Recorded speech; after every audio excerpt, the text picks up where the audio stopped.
Halo, dan kembali lagi di Headline Liputan6.com tanggal 10 November 2021 bersama saya Ratu Surya Sumirat yang kali ini akan bicara soal hati-hati gelombang ketiga COVID-19. Seberapa parah? Simak penjelasannya.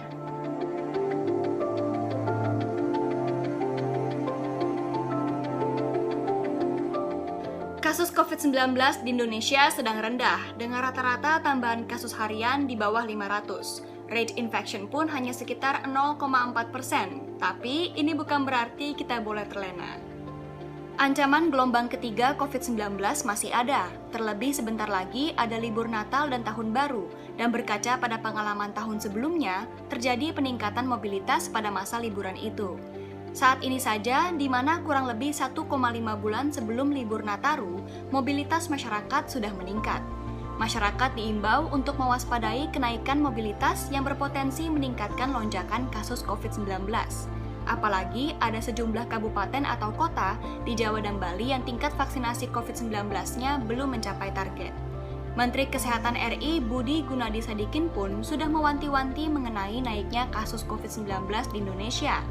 Tercatat 155 kabupaten dan kota di Indonesia yang memperlihatkan gejala kenaikan kasus infeksi virus corona.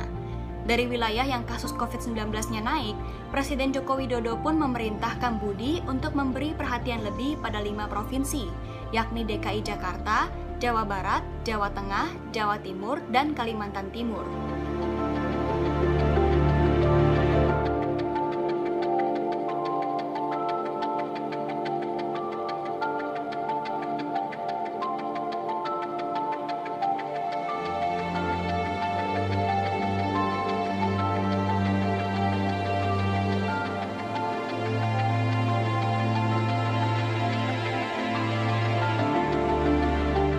Epidemiolog dari Fakultas Kesehatan Masyarakat Universitas Indonesia, Triunis Miko, angkat bicara soal prediksi gelombang ketiga.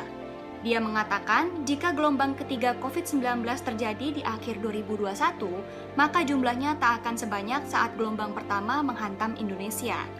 Menurutnya, kasus harian tertinggi gelombang pertama yang terjadi pada Januari 2021 adalah 18.000. Sedangkan gelombang kedua yang terjadi pada Juli 2021, kasus harian tertingginya mencapai 54.000. Prediksi Triunis terkait gelombang ketiga COVID-19 memiliki alasan tersendiri.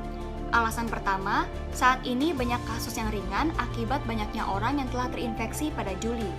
Seperti diketahui, antibodi tubuh bisa terbentuk oleh 2 cara, yakni vaksinasi dan infeksi. Maka dari itu, alasan kedua prediksi Tri adalah terkait capaian vaksinasi yang tinggi. Selain itu, jika gelombang ketiga COVID-19 terjadi, Triunis memprediksi virus corona yang mendominasi masih varian Delta.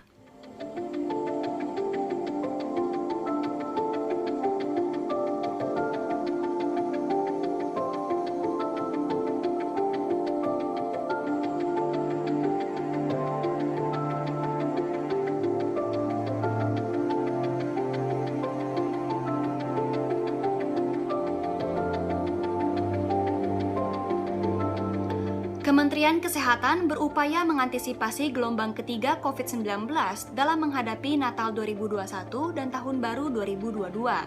Salah satunya lewat pemantauan di pintu-pintu perbatasan negara hingga kesiapan tempat tidur COVID-19. Saat rapat kerja bersama Komisi 9 DPR, Budi Gunadi Sadikin mengatakan pengetatan di pintu masuk sudah dilakukan. Pada strategi deteksi yang mencakup 3T alias testing, tracing, dan treatment, menurut Budi, presentase terus meningkat walau kasus konfirmasi COVID-19 turun. Dari segi strategi perawatan atau terapeutik, Budi mengatakan kapasitas tempat tidur COVID-19 saat ini cukup longgar. Untuk obat-obatan, Budi mengatakan sudah memesan 600.000 hingga 1 juta tablet Molnupiravir. Upaya ini guna memenuhi stok obat sebagai persiapan antisipasi gelombang ketiga COVID-19 pada masa libur akhir tahun 2021.